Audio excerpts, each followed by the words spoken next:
देखिए, बिहार के जितने भी शिक्षक अभ्यर्थी हैं जो अगले बहाली प्रक्रिया जो 7th फेज की होने वाली है, इसमें सम्मिलित होने वाले तमाम अभ्यर्थियों को एक बात साफ तौर पे अब समझना चाहिए कि उनकी बहाली पे सरकार की तरफ से ग्रहण लगने वाली बातें निकल के अब सामने आ रही है। और कहीं ना कहीं अगर शिक्षक अभ्यर्थी ज्यादा सतर्क नहीं होते हैं तो उनकी ये बहाली लंबी खींची जा सकती है।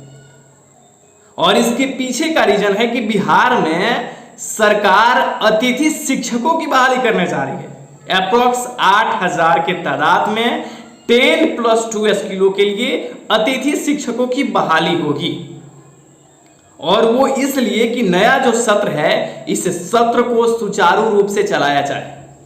जबकि अगर सरकार चाहे तो जो बहाली प्रक्रिया चल रही है और 7th फेज की जो बहाली प्रक्रिया होने वाली है इसे सुचारू रूप से नियत समय के अंदर करे, तो जब तक अतिथि शिक्षकों की बहाली करेगी उससे पहले सरकार नियमित टीचरों की बहाली कर सकती है।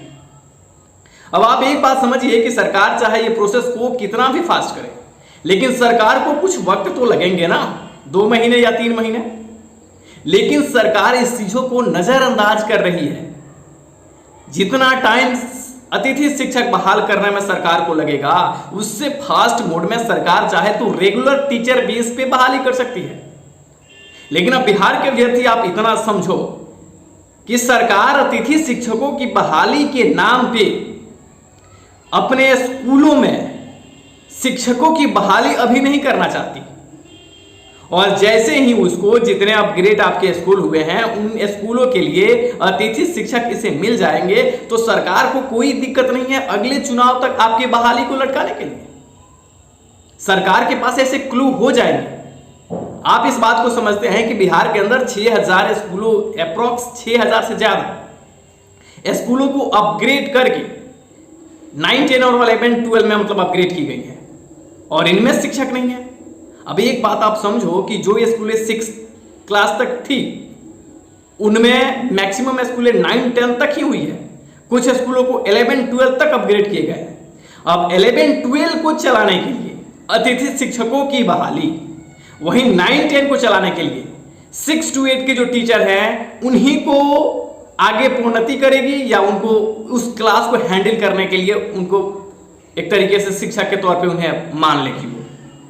तो इस तरीके से सरकार के जो नए सेशन है वो सेशन कंटिन्यू चलेंगे और बिहार के अंदर शिक्षकों की बहाली नहीं होगी।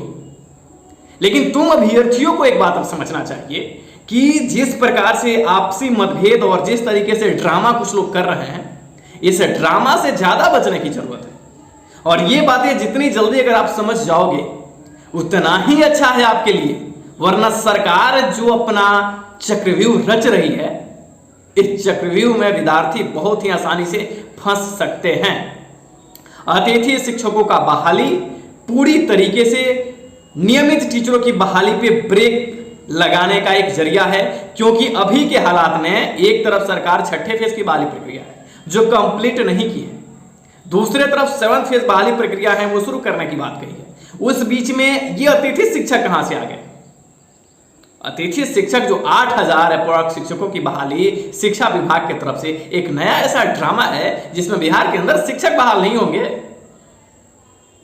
तो शिक्षक अभ्यर्थी गुमराही के दौर में आपको गुमराह करने वाले आपके जो दोस्त हैं उनको उनकी ये नाकामी जो ये करते आ रहे हैं, विगत कई सालों से आप देख रहे हैं कि ये लोग लगातार सचिवालय का दौरा कर रहे हैं। दौरा करना मात्र आपके बहाली प्रोसेस का सॉल्यूशन नहीं है। इसके लिए आपको सरकार के सामने अलग अलग डिमांड नहीं रखने हैं। सचिवालय में आप एक बात बताइए कि अलग अलग टुकड़ियों में आप जा रहे हैं, इन टुकड़ियों को अलग अलग डिमांड के लिए जब आप भेज रहे हैं या आप खुद ही जा रहे हैं, एक हफ्ता में 20 ग्रुप्स बना के आप जा रहे हैं, 20 एप्लीकेशंस अलग अलग मांग के लिए रख रहे हैं, तो इससे शिक्षक बहाली नहीं संपन्न होती। इस बात को समझना है। सरकार ब्रेक करने की कोशिश कर रही है। अतिथि शिक्षक वाकई में नीड नहीं है बिहार को। आपको रेगुलर बेस पे टीचर बहाली करने का ऑप्शन है जो अतिथि शिक्षक से फास्ट मूड में आप ये बहाली प्रोसेस करा सकते हो। इस पे ध्यान देना होगा। और सरकार को एक बात समझना है कि अतिथि शिक्षकों का बहाली है वो खेल खत्म करो। वैसे भी बिहार के अंदर अतिथि शिक्षकों का कोई वैल्यू नहीं है, उन्हें वो सम्मान नहीं मिलता। और कोई भी शिक्षक अगर सम्मान नहीं मिलता है तो फिर उस चीज को वो क्यों अपनाना चाहेगा। तो सरकार को इस अतिथि शिक्षक बहाली प्रक्रिया को तत्काल प्रभाव से ही बंद करना चाहिए, या इस बहाली को नहीं आगे बढ़ाना चाहिए।